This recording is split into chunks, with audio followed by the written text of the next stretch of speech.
Are you going to Scarborough Fair? Parsley, sage, rosemary, and thyme. Remember me, the one who lives there.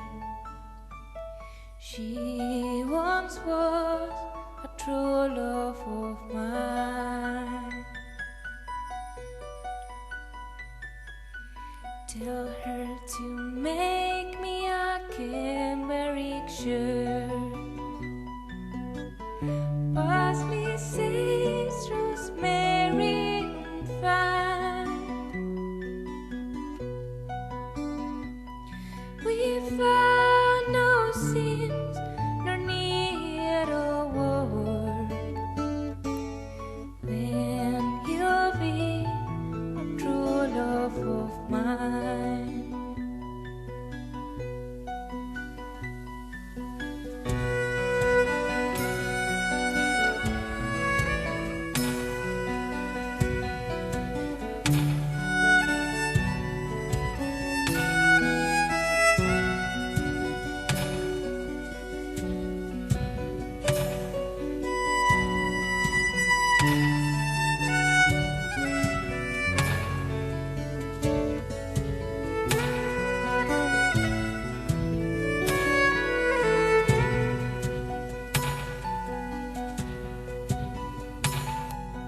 Tell her to find me an acre of land. Parsley, sage, rosemary, and thyme. Between the salt water and sea strong, then you'll be true love of mine.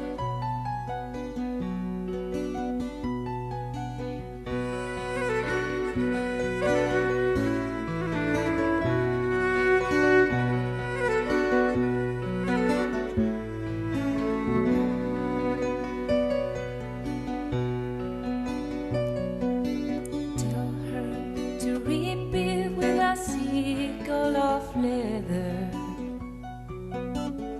Parsley, sage, rosemary, and thyme. And gather it all in a bunch of heather. Then you'll be true love of mine.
Welcome to the combined summer services of the May Memorial Unitarian Universalist Society, the First Unitarian Universalist Society of Syracuse, and the Unitarian Universalist Church of Utica, where I am a member.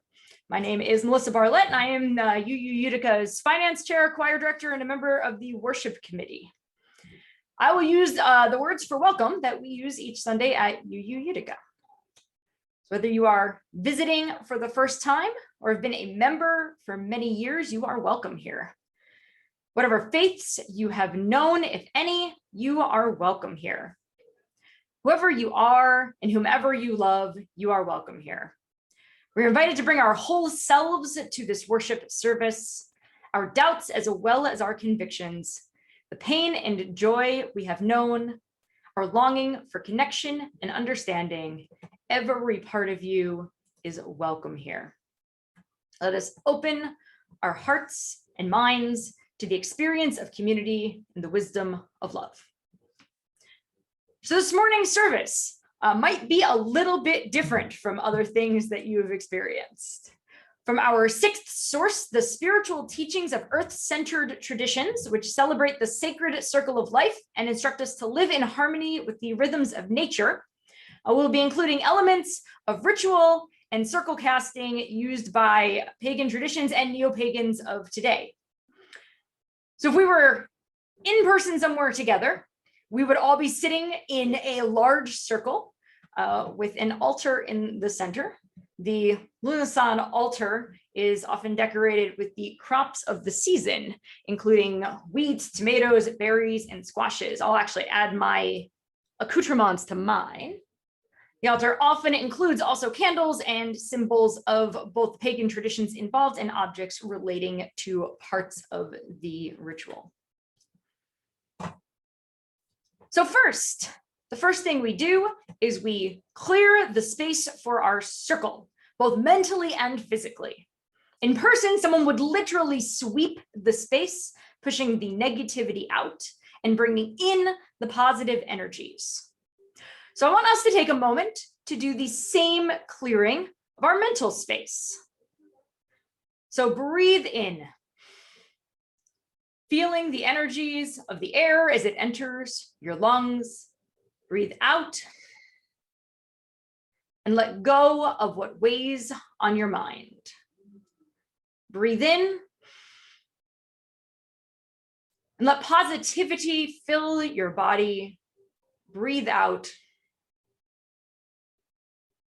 and release what you don't need right now. This morning's circle is wide. It pulls together at least 3 different churches in our area across many miles, and perhaps even more folks who may be joining from further away. Perhaps our circle's diameter crosses the entire United States, all of North America, and maybe even the planet. If you are quiet and you open yourself to what's around, maybe you can feel your connection to those nearest to you. A few streets away or a couple of miles. Reach out further and feel the energy of those in the next town over, and then the next, and reach right on down the thruway if you can. And now we'll amplify the energy around us. I'm going to use a chant from our hymnal, number 397, Morning Has Come, and repeat it 4 times. You can join me on mute with the chant and try to feel others chanting along with you. So I'm going to open mine up so I actually look at it. Morning has come, night is away. Rise with the sun and welcome the day. Morning has come, night is away. Rise with the sun and welcome the day. Morning has come, night is away. Rise with the sun and welcome the day. Morning has come, night is away. Rise with the sun and welcome the day. Now we will call the elemental quarters to join us.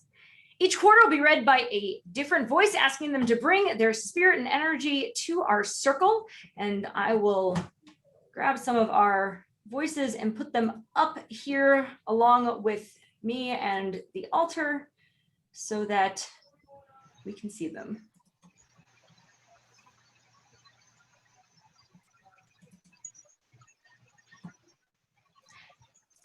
And Mar will also be part of our quarters this morning. He doesn't have a video, so. All right.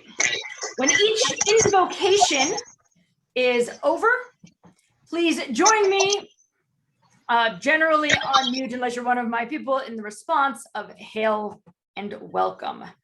We'll begin with Kim in the east. Spirits of east, elements of air, the hot summer wind and the cool breeze, the swirls of storms and the wisps through the branches. You bring to our circle your connections of clarity and thought. We welcome you to join our circle. Hail and welcome. Welcome. Now Dawn with the south. Spirit of south, elements of fire, white hot flames and a flickering candle, the midday rays of the summer sun, and the last reaches of red beams at sundown.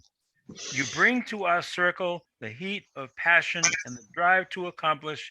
We welcome you to join our circle.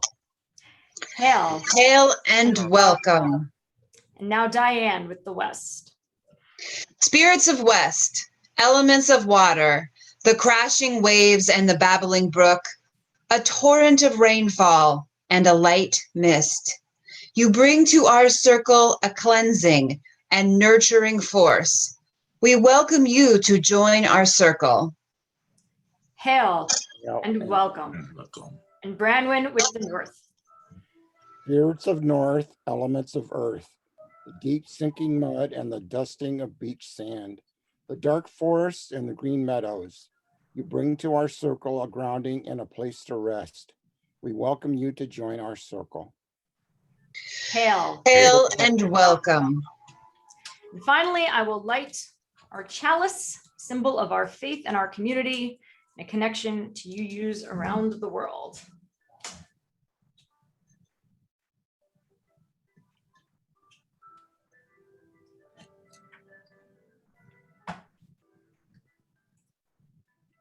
Thanks to all of the people and spirits who join our circle this morning. The circle is cast and our work can now begin. So I ask you to sing it together with me. Hymn number 66, When the Summer Sun is Shining.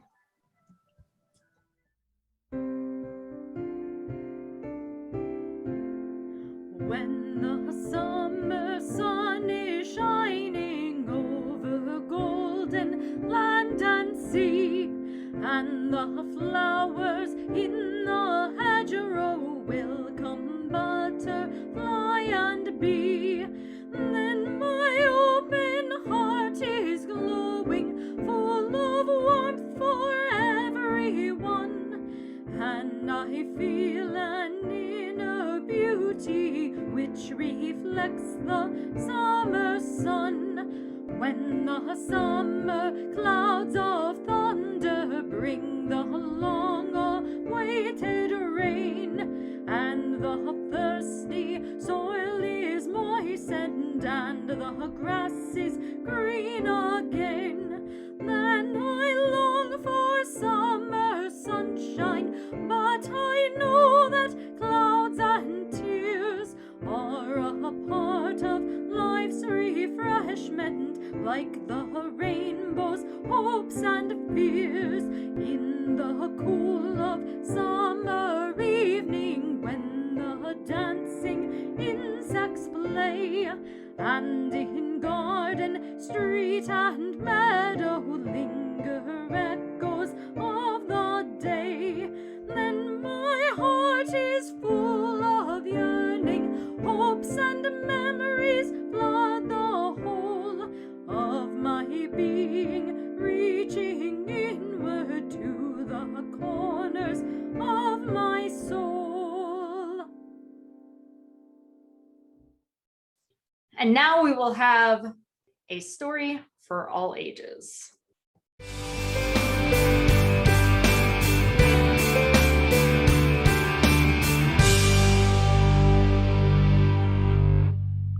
Bread comes to life. A garden of wheat and a loaf to eat. By George Levinson. Photography by Shmuel Thaler. Bread is the food we eat every day. So many kinds, so many ways.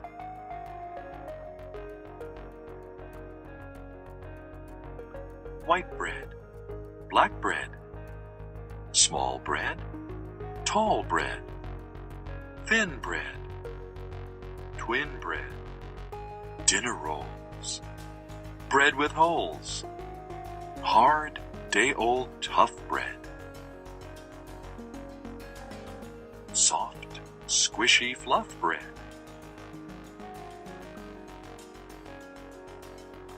bread is toast, bread is crumbs, bread is pizza,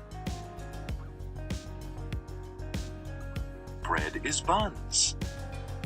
How is bread made? Where is it from?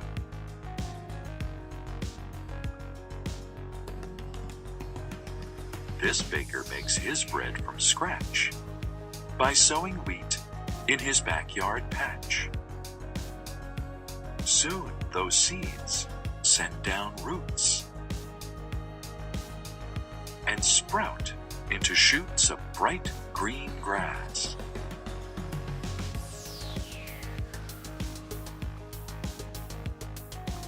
The days pass, and that grass grows into sturdy blades, tall and straight, finely made with budding heads and bristly hair, gently waving in the air.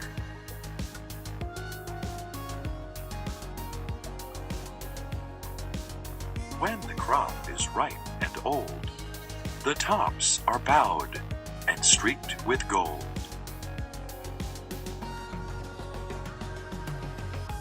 And every head of wheat contains many tiny finished grains.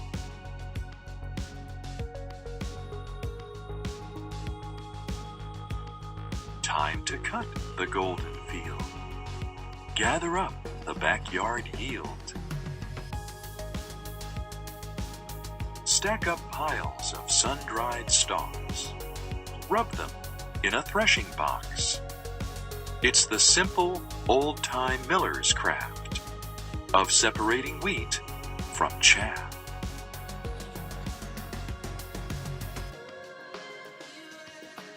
What's left are seeds, a hefty load, many times the number sowed. And each new grain of harvest wheat looks just like a loaf to eat. Now is the hour to grind those grains into whole wheat flour. With simple tools and easy rules, it's on with the show to make up some dough and bring fresh bread to life.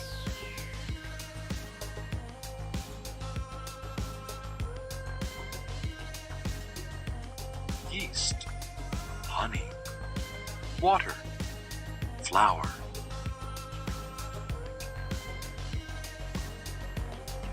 Salt, oil, and muscle power.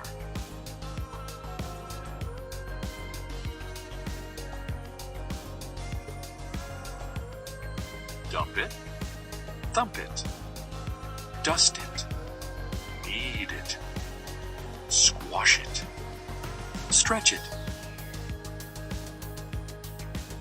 toss it.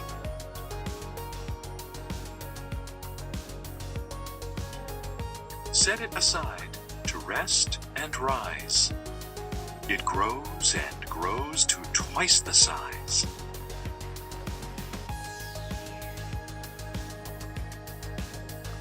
Punch it down. Give it some shape. Let it rise again. Put it in to bake.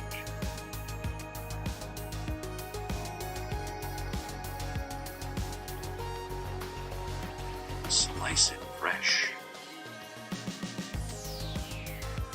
It's better than cake.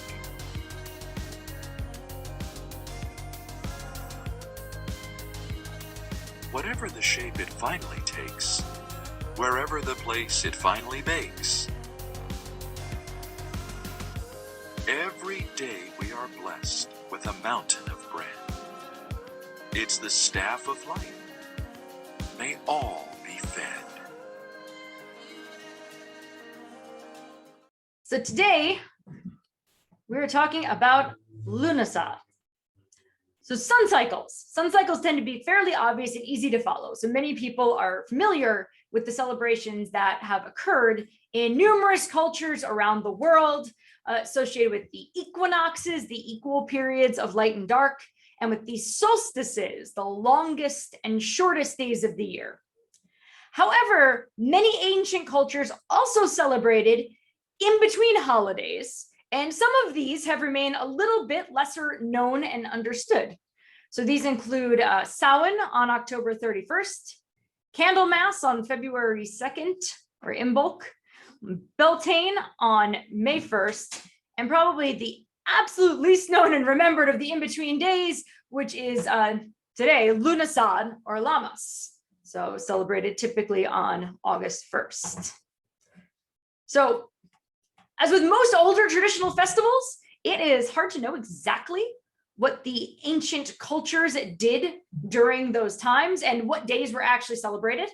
So there are some Irish traditions of Lughnasadh that suggest that this festival may have lasted a number of weeks, maybe even up to a month.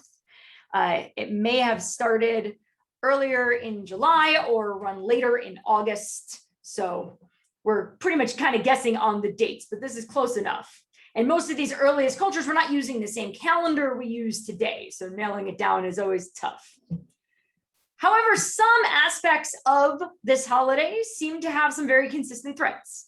So this is typically considered to be the first of the harvest festivals. So during the last holiday, which would have been midsummer, the summer solstice, at the end of June, the sun was highest in the sky and the plants are still growing and flowering. So for those of you who don't know me, because you're not from Utica, I'm also a biologist. And I think one of the reasons I gravitate towards the pagan traditions is because they relate so strongly to the realities of biology around us. So most of the foods that we think of in terms of harvest are fruits. To get to a fruit, you start with a plant. The plant has to grow, then the plant has to flower. Then the flower is pollinated, which is also the fertilization process. And then the fruit develops around the tiny plant embryo, which is also protected in a seed. So from a biological perspective, first of all, I will answer the age-old question. Yes, tomatoes are fruits, but also so are squash and cucumber and eggplants, as well as the other things that we see about now, which are both biological fruits and dietary fruits, like berries, stone fruits such as cherries, peaches, plums, and eventually apples. And interestingly enough, even grains by pure biology are also fruits, although they have more seed than fruit part to them. But the parts that they were pulling off of the wheat in the video are indeed also fruits, and rice are fruits, and corn pieces are definitely fruits. So all of that has to grow in exactly the same way. So fruits take a while to develop. They require a long process, mature plants, and significant tending to get to the part that we actually harvest, which I think is why the harvest is a festival. Ancient peoples worked hard for many, many months to see the literal fruits of their labors. And so finally, well into summer, they are finally able to harvest them. And so in many ways, this process to ancient peoples must have also seemed like quite a leap of faith each year. You have to start with these tiny things, tend them for many months, hope they do what they're supposed to do, and then you're finally able to eat them. And ancient cultures really had to hope their harvest would be plentiful and provide enough food to save and keep through winter, when you could no longer plant and harvest, because you also couldn't start this process over super easily. It has to go from a certain period of time, and the sun is now getting dimmer and dimmer. So This is why the harvest festivals, which start with Lughnasadh and then continue into the autumnal equinox at Mabon and the final harvest at Samhain near Halloween, are all festivals of thanks in some way.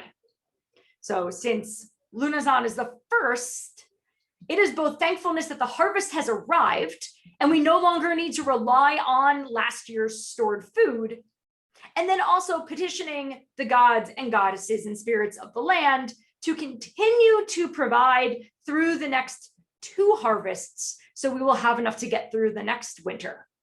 So we are thankful for what we have and also looking for abundance to help get us through. And sometimes I think the world has decided that you can't have both of those things. When people wish for something more, there's often a naysayer who says, well, you should just be grateful for what you have, as if you cannot do both. But I think both of these parts are important and not actually mutually exclusive.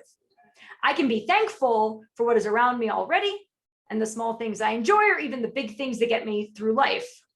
And over the last few years, I've been working on a gratitude practice. So each morning when I'm drinking my tea, I jot down in a journal something I am grateful for. And if you have not found a time in your day to take a moment to be grateful, I strongly recommend trying to get the practice started. I am not perfect with it. I forget on some days. I'm busy on others. Some Sunday mornings, I'm literally writing the thing I'm going to say when I should be doing my gratitudes. So, stuff like that. But don't let that deter me. I just jump right on in. Sometimes I can't think of much and I'm just grateful for easy things like the dogs, but it's a practice and that's the point. And I like to keep on practicing. But I also spend a portion of that beginning part of my day looking ahead at my most important activities for the day. Just because I'm grateful, I'm not necessarily complacent and I'm not necessarily fully satisfied. I still want to get out there. I want to accomplish more. And I don't really think that's a problem, as long as I don't let myself get too overboard. So my search for abundance is what keeps me going. My passion to keep achieving is part of what makes my life worthwhile. So Lughnasadh can be about many things. You can look up more history on the god Lu that it's named after, of creative things and craftsmanship. You can find stories of the grain mother, pregnant with the seeds of the sun god, to be reborn again at Yule. But for me, and for this year, especially with all the craziness of still being in a pandemic, I think that Lughnasadh is a good reminder that small seeds grow into fruits with a little care. And even if it seems like it takes forever. And I'm grateful for the harvests, both of the land and in my own life. And I continue to look ahead for abundance. Still driving forward, always seeking and improving. This is only the first harvest. So I'll spend this time gathering, enjoying the fruits of my labor, and storing these good things for the times to come. So as we think more about gratitude and things we are grateful for, which we will share in a moment, I have another piece of music that you can join me with on mute, and I will teach it to you through this video. So I'm going to teach you a song. It is called Thank You, Send Me by Amanda Udis Kessler, and it is in a round. So first, I'm going to go ahead and sing through the entire piece twice, and then I'll sing it as a 3-part round. And you can join in to whichever part you want to. All right, let's do the whole piece twice through first. Thank you for everything, all that is. Send me to love and serve and give. Thank you for all that is. As you've given, may I give. Thank you, send me. Thank you, send me. Thank you for everything, all that is. Send me to love and serve and give. Thank you for all that is. As you've given,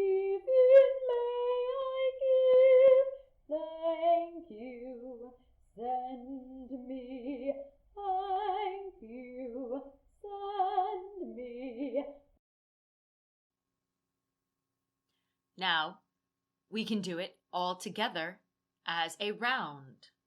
Thank you for everything, all that is. Send me to love and serve and give. Thank you for everything, all that is. Send me to love and serve and give. Thank you for everything, all that is. Send me to love and serve and give. Thank you for all that is. Thank you for serve and give. Thank you for everything, send me.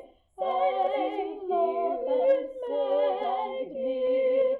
Thank you for everything, all that is.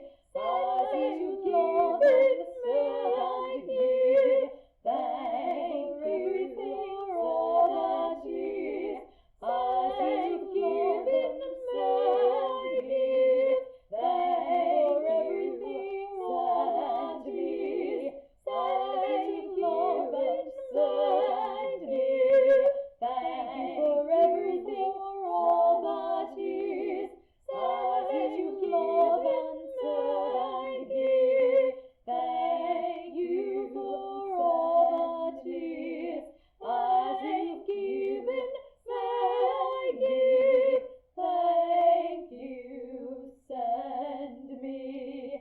Thank you, send me. A prayer of gratitude by Michael R. Leduc. May we look with gratitude upon this day for the beauty of the world, for the first radiance of dawn and the last smoldering glow of sunset. Let us be thankful for physical joys, for hills to climb and hard work to do, for music that lifts our hearts in one breath, for the hand clasp of a friend, and for the gracious loveliness of children who remind us of the wonders of life. May we be appreciative above all for the concern and love of those around us, for the exceeding bliss of the touch of the holy, which suddenly awakens our drowsy souls to the blessed awareness of the divine within us and within others. For all of this and for the countless other blessings present in our lives, let us be grateful. Blessed be. I would love to share gratitude. So if you wish, you can take a moment to unmute and let us know what you are grateful for, or put what you are grateful for in the chat. If you want to see people, you can turn off the spotlight. This is Brandon. I'm grateful for everyone that's here.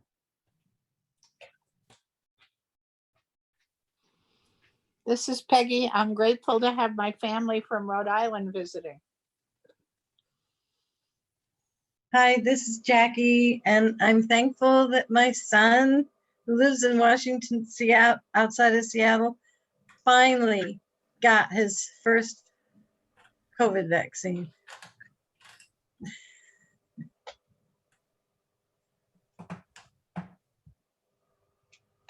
I am thankful for friends and family and that we can contact each other by Zoom and by people that I meet in the library every day and people that I email with. So all the different ways of contacting people.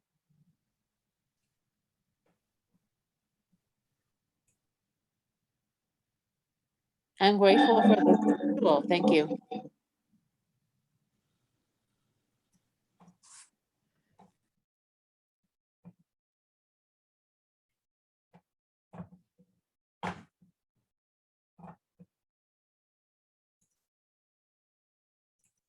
All right. Thanks for all of your gratitudes, including a few there in the chat.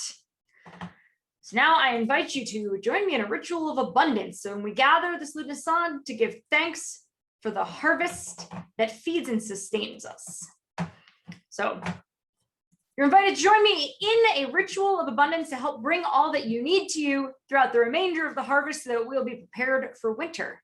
So for this ritual, I will include a bit of bread, although I don't eat bread, so mine are flax crackers, but flax is still a grain, so I'm going with it. Some fresh berries, mine are some local New Hartford blueberries, and some fresh herbs, and I've got mint from my backyard. Anyone who lives near my backyard and wants mint, I have a lot. And then I also have a small piece of ribbon or a string that I will use in a moment.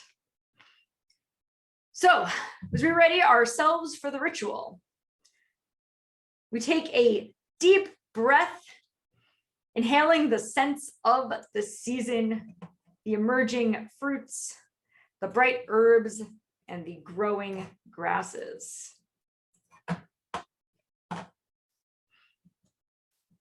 We breathe out, slowly letting go of whatever concerns and uncertainties trouble you. The wheel of the year is turned once more, and the harvest will soon be upon us. We have food on our tables, and the soil is fertile. Nature's bounty, the gift of the earth, gives us reasons to be thankful. Mother of the harvest, with your sickle and basket, bless me with abundance and plenty. The rains of early spring gave life to the plants that bloomed and flowered in May and June. The pollen was spread, and though the flowers drop and fall away, they are replaced by fruits. Fruits that are just beginning to become sweet and ready to be eaten. We thank you, Lady of the Harvest, for these gifts. We eat these fruits, wombs of the plant, a reminder of the cycle of life. In your name, and we honor you for your nurturing.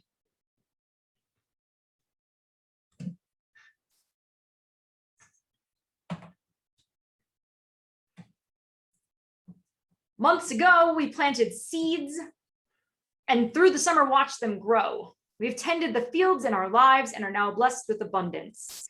The harvest has arrived. Thank you, Lord of the harvest, for these gifts and for gifts yet to come.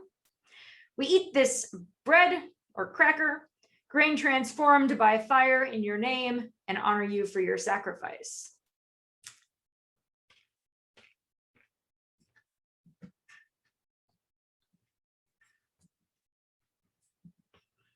As the months continue, more harvests will come. We will save what we have, and it will be enough to get us through another winter. So I will take my herbs and tie them with a string. And as I do, I can focus my energies of gratitude into this bundle and ask the Lord and Lady to provide me with abundance. Open myself to all that I need, and I welcome it to me. And I will hang my herbs to dry so that they will attract abundance to me, even past this season of freshness and into the cold and dark of the winter season. When I see my herbs, I'll remember all that I am grateful for, and abundance will find me.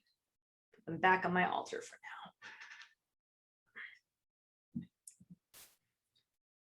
So thank you for anyone who is able to join me in the ritual, but you can always take grateful stock of your fruit and bread and dry some herbs on your own time. I'd like you to join me in another song, number 76, For Flowers That Bloom About Our Feet.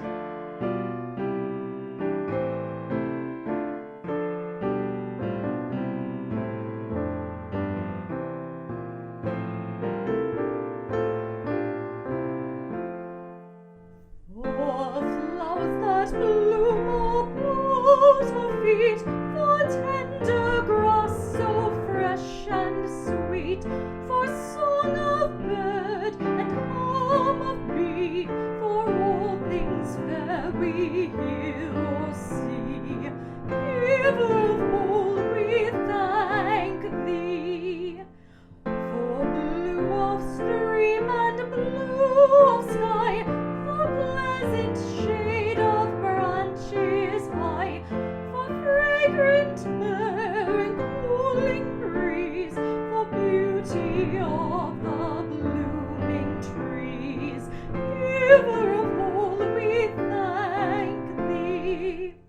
For this new morning with its light, for rest and shelter of the night, for health and food, for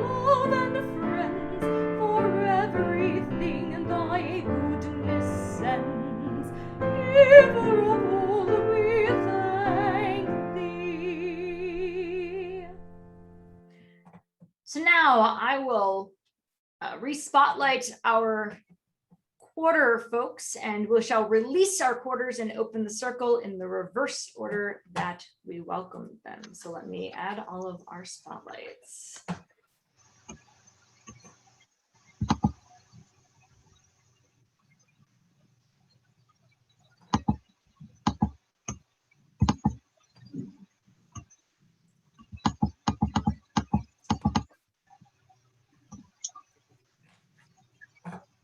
All right.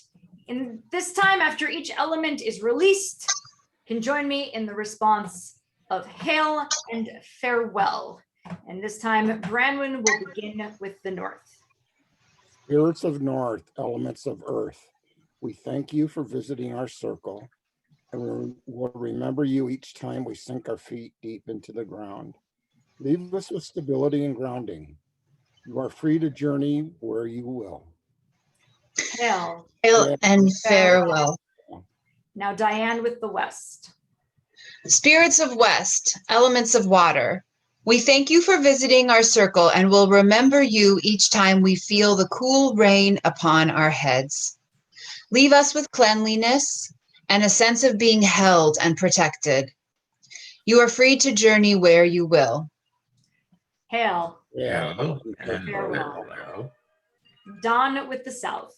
Spirits of south, elements of fire, we thank you for visiting our circle and will remember you each time we feel the heat of the sun on our skin. Leave us with that flame that drives us to do our best. You are free to journey where you will. Hail. Hail and and farewell. Kim with the east. Elements of air, we thank you for visiting our circle and will remember you each time a cool breeze drifts over our faces. Leave us with a clear head and the feeling that we are all connected to one another. You are free to journey where you will. Hail. Hail and farewell. Thanks to all of my element colors.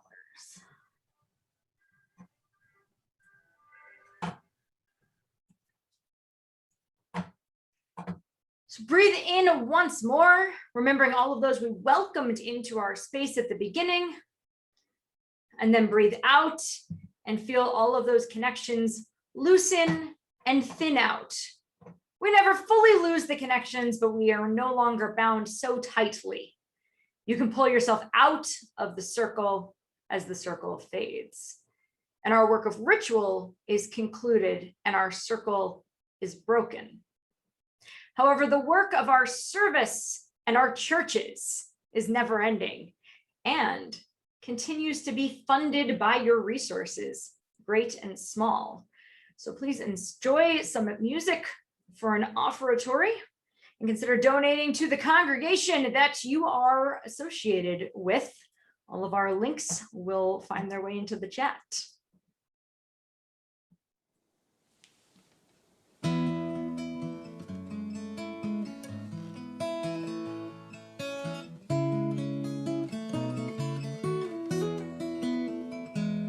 I'm grateful for the sun that shines. I'm grateful for the rain. And when life's bumps and life's bruises come, I'm grateful all the same. So just knowing I am a lonely soul, hand in hand with a world full of lonely souls, brings peace and love to my beating heart, and faith blooms in me again.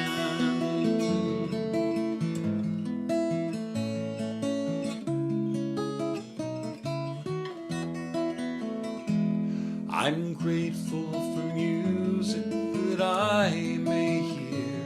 I'm grateful for a tune, the songs that seem to flow through my mind like a river chasing the moon. So So just knowing I am a lonely soul, hand in hand with a world full of lonely souls, brings peace and love to my beating heart, and faith blooms in me again.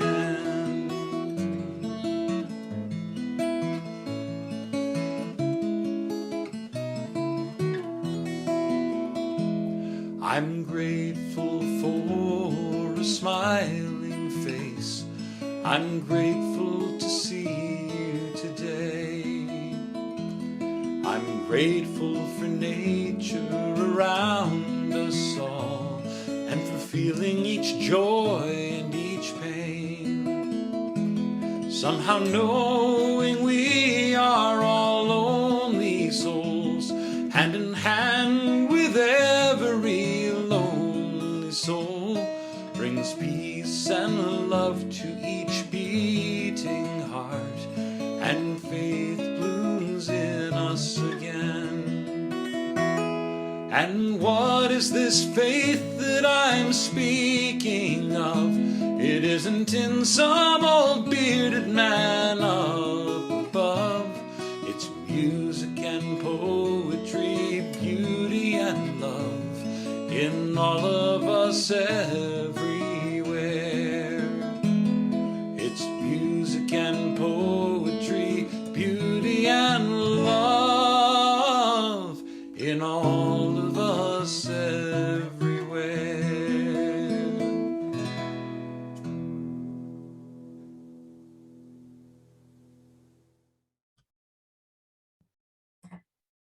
Now I will extinguish our chalice, the words on the screen. We extinguish this flame, but not the light of truth, the warmth of community, or the fire of commitment. These we carry in our hearts until we meet again.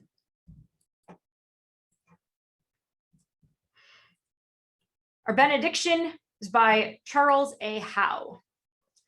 May we go forth from this place thankful for the life that sustains and renews us, and open to the grace that surrounds and surprises us. May we go forth from this place with openness and with thanksgiving.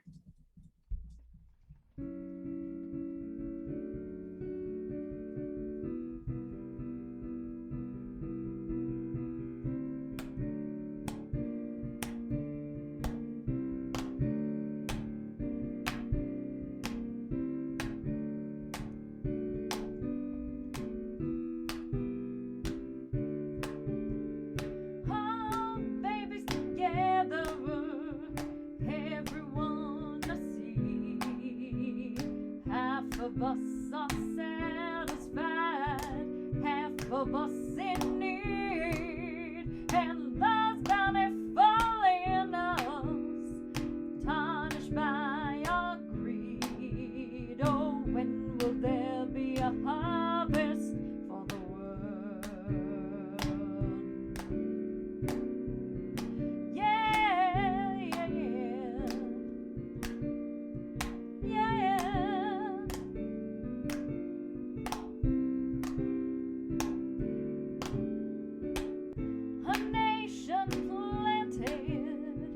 So concerned with gain, as the seasons come and go, greater grows the pain, and love's too many, feeling the strain.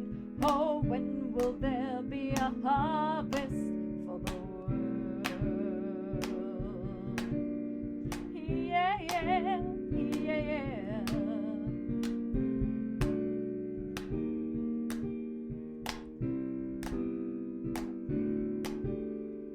Gathering